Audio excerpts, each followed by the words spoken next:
So today we're going to talk about how to race the 100-meter freestyle, one of the most popular events in all of swimming. So once we get to anything over a 50, having a race plan is crucial. It allows us to be specific in terms of what we want to do and how we want to break down our race. So if I was to get you to race the 100-meter freestyle without a plan, it'd basically just be like me telling you to go, swim 100, have fun, see what happens after. We need to be as specific as possible. But before I begin, I'd really just like to reiterate that this is my opinion as a former swimmer. If you have any disagreements or any differences in opinion, feel free to let me know in the comments below. I'll be sure to read it. Now, let's get started. All right, so we're going to break this race down into 5 different stages. The start, the first 50, the turn and underwater, the last 50, and finally, the finish. So the first thing we talk about is just the dive and the breakout. So when you're on the blocks, you want to be as alert as possible. You want to react to the first sound you hear. So in track and field, there's a really common phrase that goes, start on the B of the bang. So as soon as you hear that buzzer, you need to be already off the blocks, launching yourself as far as you can. Don't wait for the buzzer to end before you go, because at that point, it's already way too late to catch up to everyone else. With your dive, like I mentioned earlier, be sure to launch yourself as far forwards as you can go. Don't aim up and don't aim down. Aim forwards. I have a video on my channel explaining how this is done. So if you haven't already, please be sure to just check that out as well. It'll help you greatly. When you're in the water, aim to do about 4 to 5 dolphin kicks. You don't want to stay underwater for too long because, like I said earlier, by the time you're up, your competition will be way ahead of you, and you don't want that happening. So the next thing you want to do is to try and time your breakout perfectly. So as soon as you feel yourself start to break the surface tension of the water above, that's when you're going to take your first powerful stroke. Now, up until the first 25, I usually tell my swimmers to find their rhythm. Your first 25 should be smooth and controlled. I know it's the start of the race and it's very easy to get carried away, but it's really important you control this first 25. You need to think of a 7 out of 10 effort. This should feel smooth and almost effortless. All right? The stroke should be long and efficient. So rushing ahead is only going to cost you here. All right, so once you lose that efficiency in the first 25, I can pretty much guarantee you from experience that there is no getting it back. So I'm a really firm believer in the idea that it's much easier to maintain and build rather than go all out and hold on. So you have to remember, the race isn't won at the 25-meter mark. It's won at the 100-meter mark. All right, so this 7 out of 10 intensity that I mentioned earlier is going to help us get locked into that stroke and rhythm that we want, that's smooth and efficient. So once you're at the 25-meter mark, you should have a pretty good idea of where your current position is with regards to all your competitors in the race. You want to make sure you're at least even with the rest of your competition. So you still need to be in the race at this point. So if you can see their whitewash or their feet, then you simply didn't go out hard enough and there's no chance you can catch up.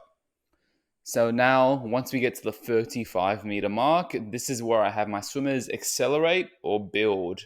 So at this point, you should start to feel the lactate begin to build up in your muscles. And in my opinion, this is where the race is either won or lost. You should begin to pick up your stroke rate and kick a bit harder. If you're behind at the 25-meter mark, this is where you really need to make your move. It's really important that we do this. So it's this portion of the race that's going to set you up for a fast turn. And finally, that ever so important last lap. We want to change that 7 out of 10 perceived effort to an 8 or an 8.5 out of 10. And so for the turn, I always tell my swimmers to attack it and to be as aggressive as possible with great underwater work as well. I always try to aim for at least 3 dolphin kicks. And trust me, even though your lungs are going to be burning at this point, going underwater is always going to be much more efficient than swimming on top of the water as well. So really work the turn. If you work the turn, then you're going to be in a much better position than your competitors, and it's going to be much easier for you to gain on or maintain or hold off your competition as we go into this last final lap. Off the turn, you want to use the momentum you generated to build that third 25. This should hurt. You should be trying your best to maintain your length and your composure, because at this point of the race, you're going to be almost decelerating. So it's always going to be the swimmers with the best technique that are going to decelerate the least. So it's real important that we focus on just getting our head down and maintaining that nice, long stroke length on this third 25. But once we get to that last 25, I'm sorry, guys, there really is no way to coach it. So you need to pull out all the mind tricks you can to get through it. Because at this point, the last 25 isn't really that fun. Your lungs are going to be burning, and your legs and arms are going to be full of lactic acid. But if you think about it, everyone else is going to be hurting the same. So what's a little bit more pain? So at this point, you really need to focus on emptying the tank. This is where you pour everything you have into the pool. Your stroke rate should pick up and your length should begin to decrease naturally. Remember, everyone is going to be hurting as much as you are. Now, once you get to that last 10 to 15 meters, you really just need to put your head down and go all out. This last length is absolutely crucial to the 100. So at this point, you just need to get your head down and swim into the wall without breathing. Your technique is most likely going to be thrown out the window at this point, and the last thing you need is bad breathing to slow you down even further. So really just get that head down and focus on windmilling your arms as fast as you possibly can. I promise you, you're going to be fine. Even though it might feel like you're going to die and your lungs might explode, you're going to be fine. So when we finally get to that wall, you have to make sure you lunge into it as much as we can. So the 100 really is a race of milliseconds, and every single millisecond and a millimeter counts. So as you lunge into the wall, you really need to make sure that you're on your side, stretching your arm out as far as you can possibly go. So you should really be finishing this race on your side. So that concludes my 100-meter freestyle race plan. To me, this is the best way to race the 100 freestyle, but obviously there are still some nuances that you can disagree with. If you do, feel free to let me know in the comments below. The important thing again is to go out at a smooth and controlled pace.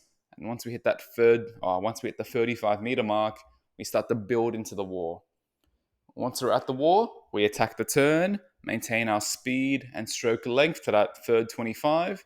Then finally, we empty it all in that last 25. Thanks for watching, guys. I really hope you found this video insightful. For more swimming videos, be sure to check out my channel.